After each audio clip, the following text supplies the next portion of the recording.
அரசு ஊழியர்கள் தங்கள் பணியிடமாற்ற உத்தரவை எதிர்த்து வழக்கு தொடர முடியுமா? உயர்நீதிமன்றம் விளக்கம்.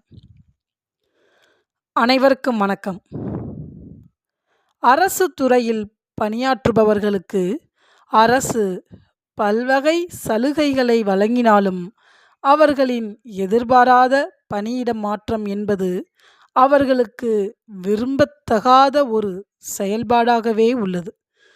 இந்நிலையில் இத்தகைய வகையில் ஓர் அரசு ஊழியருக்கு வழங்கிய பணியிட மாற்ற உத்தரவை எதிர்த்து உயர்நீதிமன்றத்தில் வழக்கு தொடர்ந்து நிவாரணம் பெற முடியுமா என்ற வினாவிற்கு விடையளிக்கும் வகையில் சென்னை உயர்நீதிமன்றம் மதுரை கிளை ஓர் உத்தரவை பிறப்பித்துள்ளது.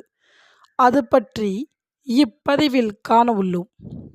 இதுவரை நமது தட்சால் யுவர் ஆனர் சேனலை சப்ஸ்கிரைப் செய்யாதவர்கள் சப்ஸ்கிரைப் செய்து பெல் பட்டனை அழுத்துவதுடன் லைக் கொடுத்து உங்கள் நண்பர்கள், உறவினர்கள் என அனைவருக்கும் ஷேர் செய்து நமது இந்த சமுதாய மேம்பாட்டு முயற்சிக்கு ஒரு அரணாக இருந்து ஆதரவு அளிக்கும்படி அன்புடன் வேண்டுகிறேன். வழக்கு நடைபெற்ற இடம் சென்னை உயர்நீதிமன்றம் மதுரை கிளை.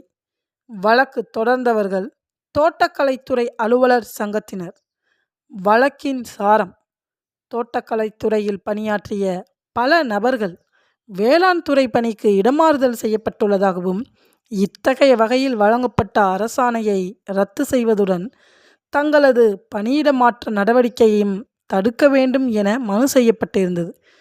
இம்மனுவை விசாரித்தறிந்த மாண்புமிகு நீதியரசர் அவர்கள் இது போன்ற அரசு அலுவலர்களின் பணியிட மாற்றம் போன்ற நடவடிக்கைகள் அரசின் கொள்கை முடிவு என்றும் இத்தகைய விஷயங்களில் நீதிமன்றம் தலையிட முடியாது எனவும் கூறி அவ்வழக்கை தள்ளுபடி செய்தார்.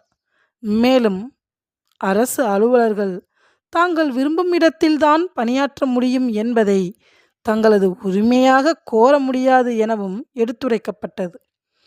சட்டம் அறிவோம், நீதிமன்ற நேரம் காத்திடுவோம். That's all your honour. மீண்டும் புதிய சமுதாய சிந்தனை கருத்துக்களுடன் சந்திப்போம். நன்றி, வணக்கம்.